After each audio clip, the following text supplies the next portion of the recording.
We are here for the literature topic with the figure of speech. For the students, those who are students of literature English, they should know the difference between parts of speech and figure of speech. Normally, in the grammatical part, we used to see noun, pronoun, adjective, etc. are counted as parts of speech. When we decorate the language, we give more emphasis on the language. We want to give extra meaning of the word, or to make the beauty of the language, we normally use figure of speech. Figure of speech is an important while speaking, while writing, while presenting your English words, we normally use figure of speech.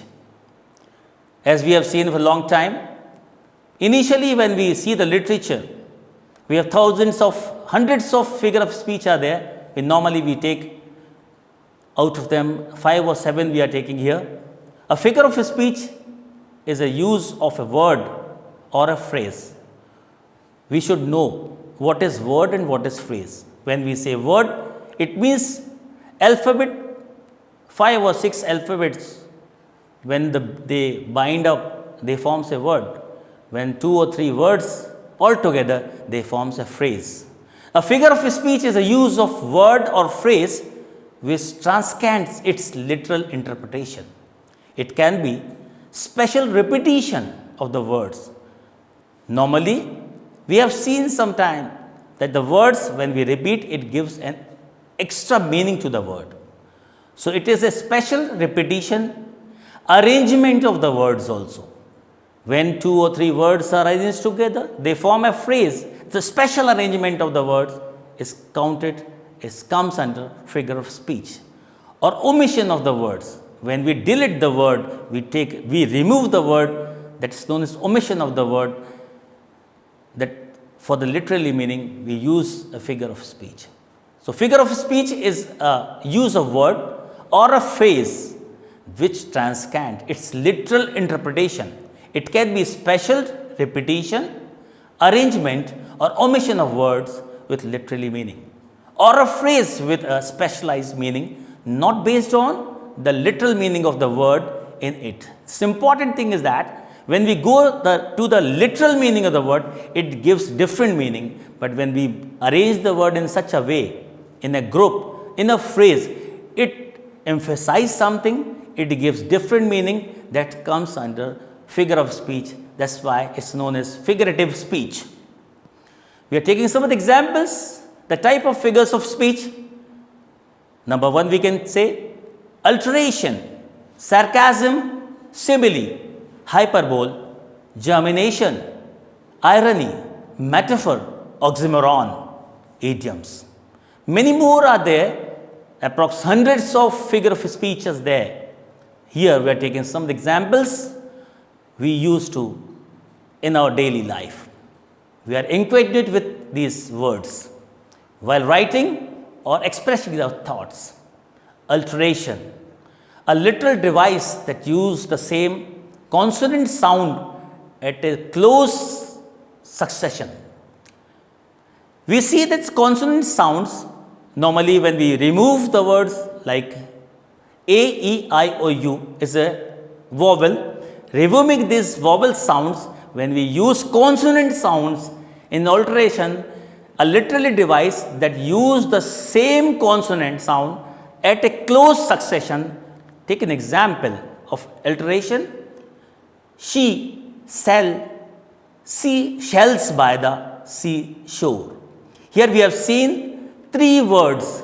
She sell. Sell means to buy something or selling. That is in the other context we used to see. She sell. She seashells. Shells means where the shell of the pearls we used to call. We can get the pearls from the shell. Here it is, the word is used. Shell by the sea shores.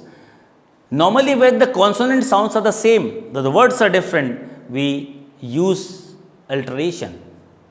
Alteration is particularly evident in our modern days lives as shop houses, magazines do hire these devices. For instance, the coffee consumers, the two consonants sounding with the cell together, like coffee consumers, coffee club, women weekly. These are the words having the same consonant sounds. We are not using the consonants, but the sounds are used. So we used to use this alteration in a figure of speech. This figurative speech is which is important while we use in speaking language or while writing and other things. We move to one more figurative speech, that is sarcasm.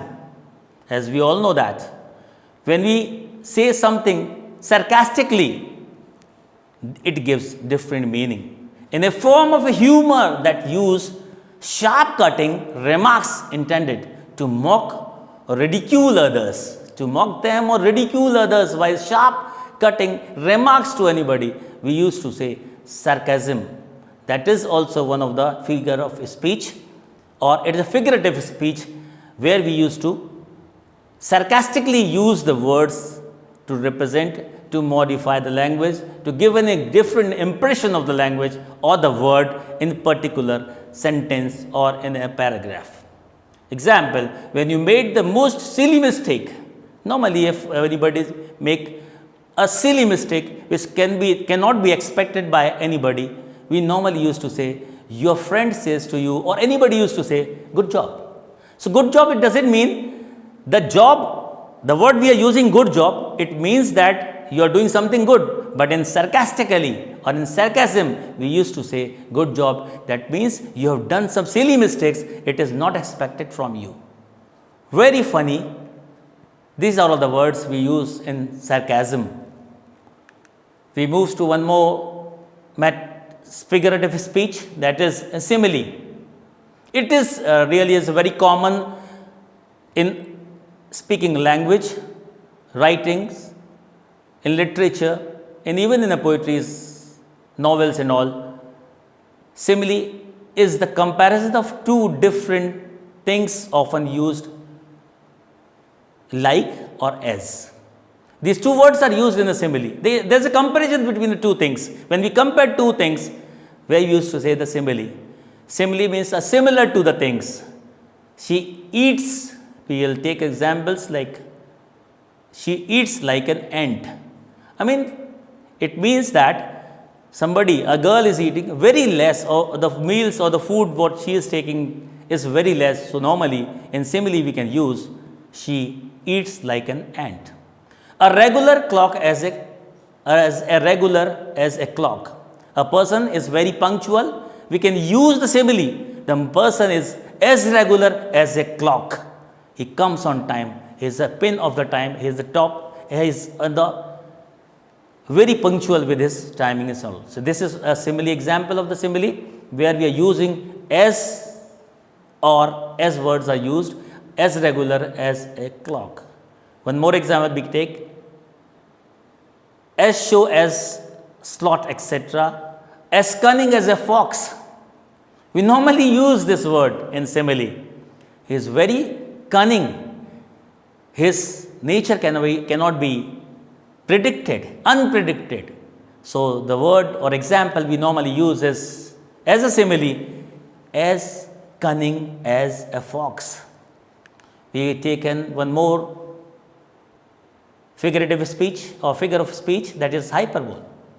When we speech, in this speech, we used to exaggerate something, say more and more about anything, any topic or any person, then we used to say we are using hyperbole. When a speech is exaggerated, hyperbole is a figurative speech. We can take an example. I can eat as horse. When the person means that he is very hungry, here it is hyperbole, exaggerating something. The person is so much hungry, he is very hungry.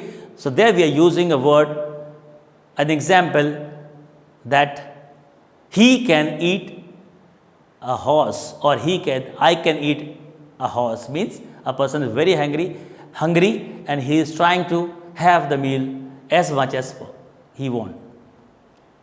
I am flooded with work when a person means that he has lot to do. These are examples of hyperbole. We can go for more examples. I have told you a million times. Here we have used that hyperbole when we used to normally say the group of words with the word like an example. I have told you million times. A million times time cannot be counted in millions, but here we are exaggerating the word time with million. It indicates as a hyperbole figure of speech. Now we move to gemination. Gemination is a word which indicates something that you are doubling something, duplicating of the words or the phrases.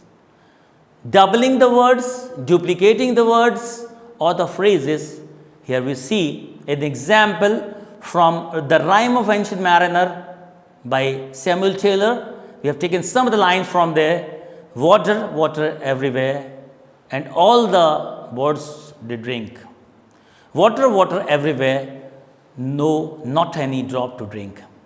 Here is an example of gemination, doubling, duplicating, or giving an impression of the word. With the Rime of Ancient Mariner, we have taken in poetry. From there, we have taken some of the lines from there.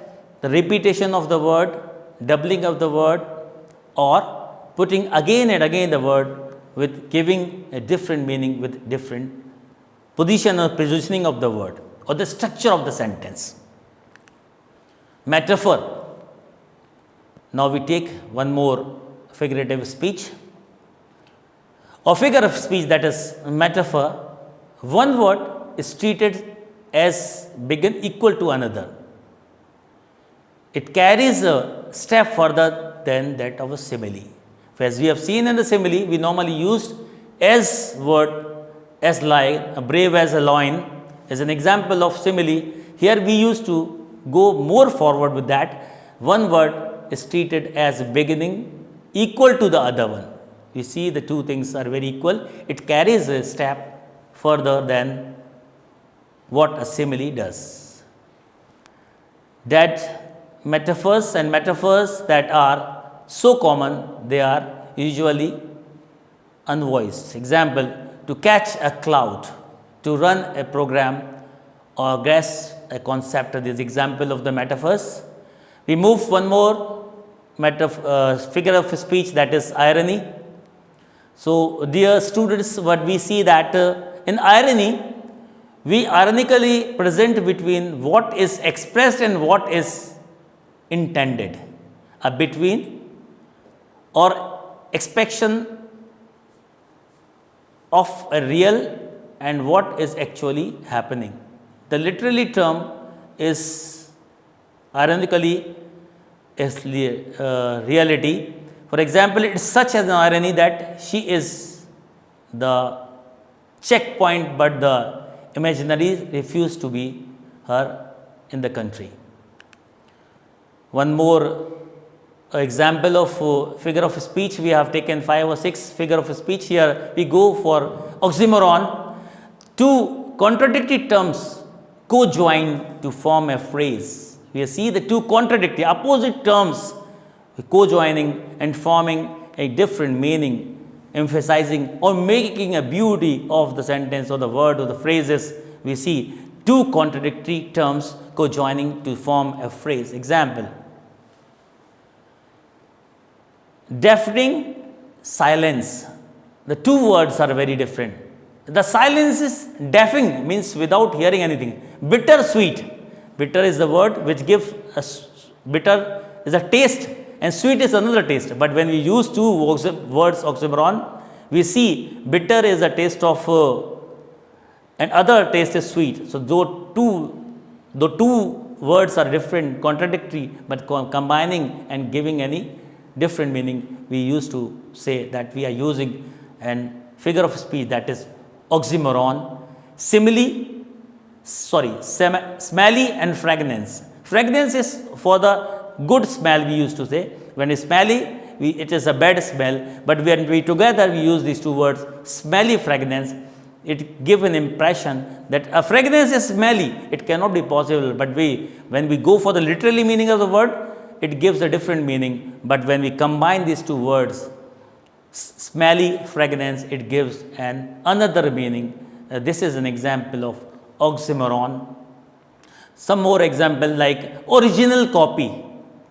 The copy cannot be original, but two words of different literally meaning. But when we combine these two words, make a phrase like original is a copy which is originally, and copied means a duplicate one. But when we do two words contradicts and they form a group of words, that is example of oxymoron, having two contradictory terms coined to form a phrase. Example of oxymoron is original, copy. Extremely average. A person cannot be average. If a person is average, but he cannot be extreme.